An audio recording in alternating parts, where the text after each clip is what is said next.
श्रद्धेय अडवाणी जी, बाकी सभी नेतागण और आप सभी, इकोनॉमिक रिजोल्यूशन के ऊपर थोड़े बिंदु मैं रखने की कोशिश करता हूँ। हिंदी में बोलने की आदत नहीं, अगर कुछ गलती हो गई तो माफ़ कर दें। नहीं, कोशिश दिल्ली में आना है तो हिंदी बोलनी। It was pleasure to hear Javadekar ji. उन्होंने लेकिन दो कांग्रेस सरकार के बिंदु के ऊपर स्ट्रेस किया था, महंगाई और भ्रष्टाचार।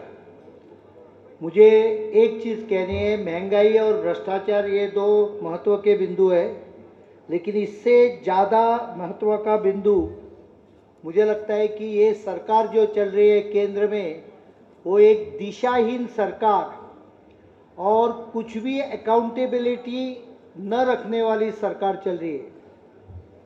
कई चीज़ों में हम लोग देखते हैं, इनके आर्थिक नीतियाँ सर्वसामान्य आम आदमी को पूरी जाम कर देती है।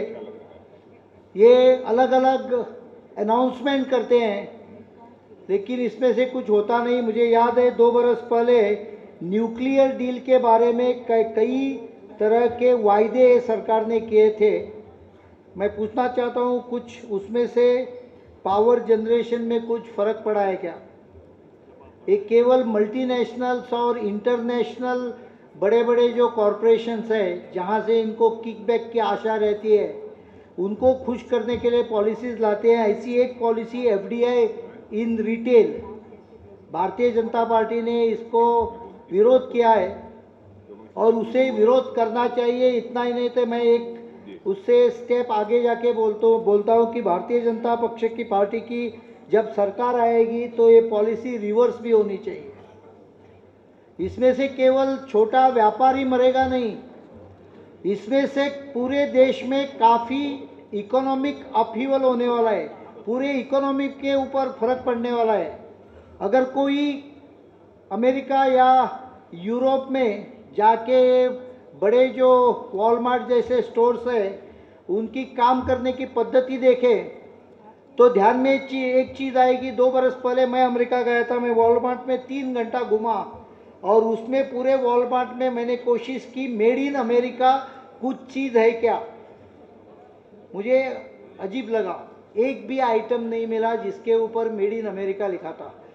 ज़्यादा आइटम पे लिखा था मेड इन चाइना, थोड़े आइटम पे लिखे made in India, Bangladesh, Honduras. पूरे दुनिया में जितने देश है, वो देशों का नाम मेड इन वो प्रोडक्ट पे लिखा था।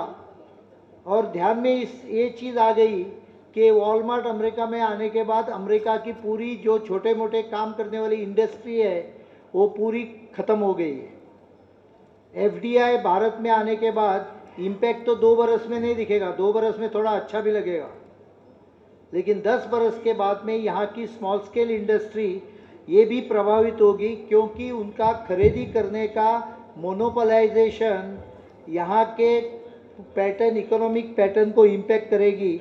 और मुझे लगता है एक सबसे डेंजरस पॉलिसी विदाउट अकाउंटेबिलिटी अगर ये सरकार ने, यूपीए 2 सरकार ने लाई है, तो एफडीआई रिटेल में लाने की बात की है। इनका बैलेंस ऑफ पेमेंट पूरा आउट ऑफ कंट्रोल हो रहा है। अगले बरस एक्सपोर्ट इंपोर्ट के आधे रहेगा करीबन, और इसका इम्पैक्ट डॉलर रुपी के रेट पे रहेगा। And if the rupee depreciates any further, I think we'll have to go through further inflammatory pressures. This government is full of scams.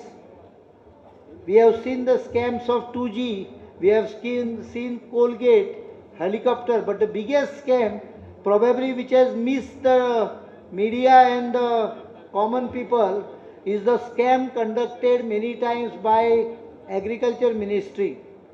Whenever a price of a particular commodity is not moving in the right direction, I always see agriculture ministry or minister coming out with a declaration that वो export खुले करेंगे। प्याज का export खुले करेंगे, sugar का export खुला करेंगे या बंद करेंगे, the impact is immediately felt. I have seen it happening. दूसरे दिन आप प्राइस देख लो, इंडियन मार्केट में प्राइस ऊपर नीचे जाते रहता है। This is one of the major way money is made by people who are involve in this trade. Looting के इसके सिवा महंगाई के ऊपर मैं एक चीज़ बता देता हूँ कि फ्यूल प्राइसेस जो यूपीए सरकार ने पिछले एक बरस में काफ़ी हद तक बढ़ाए हैं, वो फ्यूल प्राइसेस बढ़ने का एक कारण है। सरकार बोलती लॉस हो रहा है, ये लॉस नहीं हो रहा है। सरकार पेट्रोल और डीजल के ऊपर इंटरनेशनल प्राइस 40-42 रुपया है। पेट्रोल और डीजल के ऊपर सरकार जिस पद्धति से टैक्सेशन लगा रही है, इंपोर्ट ड्यूटी लगा रही है, कस्टम ड्यूटी लगा रही है, उसके कारण 42 रुपीज़ का पेट्रोल आज दिल्ली मार्केट में करीबन 72 रुपया और महाराष्ट्र और अन्य राज्य में 77 रुपया है। गोवा में हम लोगों ने ये 57 तक नीचे लाया।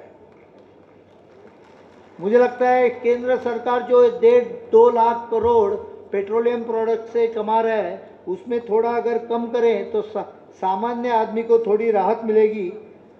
गवर्नेंस के पूरे कोलैप्स होने का कारण कई चीज़ों में आज पूरी बॉटलनेक है। माइनिंग सेक्टर जो एक गोवा राज्य है, मुझे एक और अजीब लगता है कि माइनिंग का जो कुछ प्रॉब्लम हो रहे हैं वो केवल बीजेपी रूल स्टेट को ही हो रहे हैं। ये सेंट्रल का एटीट्यूड, कैरेक्टर भी बराबर नहीं है। गोवा, कर्नाटका और ओपोजिशन के ओडिशा रहेंगे, ऐसे ही स्टेट को ये प्रॉब्लम आ रहे हैं। ऐसा नहीं है कि आंध्र प्रदेश में इलीगल माइनिंग नहीं है, ऐसा नहीं है। इलीगल माइनिंग कई अन्य दूसरे राज्य में भी है, राजस्थान में भी हो सकता है, लेकिन इनका प्रॉब्लम क्रिएट करने का ये रहता है केवल एनडीए रूल स्टेट्स को, और उसके कारण मुझे लगता है आज ऐसी परिस्थिति हो गई है।